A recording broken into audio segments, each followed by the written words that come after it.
শ্রোতা দর্শক মণ্ডলী, আমরা আজকে আপনাদেরকে ড্রাগন ফল চাষ এবং পরিচর্যা সম্পর্কে আপনাদের দেখাবো। এটা দেখার জন্য আমরা এসেছি ব্রাক মধুপুরে যে বিএলসি আছে তার অভ্যন্তরে পরিকল্পিতভাবে কীভাবে ড্রাগন ফল চাষ করা যায় তার একটি অংশ আপনাদেরকে দেখাচ্ছি। আপনারা দেখুন, এখানে সম্পূর্ণ সিমেন্টের খুঁটির উপরে গাছটিকে স্থাপন করা হয়েছে। আপনারা জানেন যে ড্রাগন ফল গাছ কিন্তু নিজের ভার নিজে সইতে পারে না, যার কারণে শক্ত মাচার উপরে এঁকে দিতে হয়।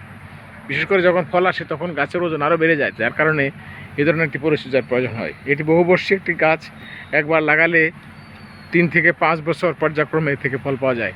এবং গাছের উপরের অংশে দেখেন টায়ার দিয়ে, যাতে করে বৃত্তাকারে গাছটি বাড়তে পারে এবং ভর নিতে পারে এবং গাছের ক্ষতি না হয়, তারও ব্যবস্থা করা হয়েছে। আপনারা দেখেন কীভাবে সম্পূর্ণ একটি ফল আসার পরে যেভাবে একটা আকর্ষণীয় সুন্দর একটা অবস্থান তৈরি হয়, সেটা আপনারা এখানে দেখতে পাচ্ছেন।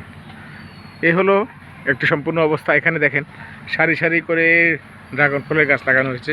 আপনারা যারা ড্রাগন ফলে আগ্রহী হন তারা এইভাবে করতে পারেন। ইতিমধ্যে বিদেশি ফল হলেও বাংলাদেশে এটি ব্যাপক জনপ্রিয়তা পাচ্ছে, লাভজনক ফসল হিসাবে চাষ হচ্ছে এবং আমাদের মধ্যেও কিন্তু ড্রাগন ফল খাওয়ার একটি আগ্রহ বাড়ছে, এর বাজার মূল্য বাড়ছে। এ থেকে আপনারা ভবিষ্যতে এই ফল চাষ উদ্বুদ্ধ হবেন, এর প্রত্যাশায় আজকের মতো এখানে শেষ করছি।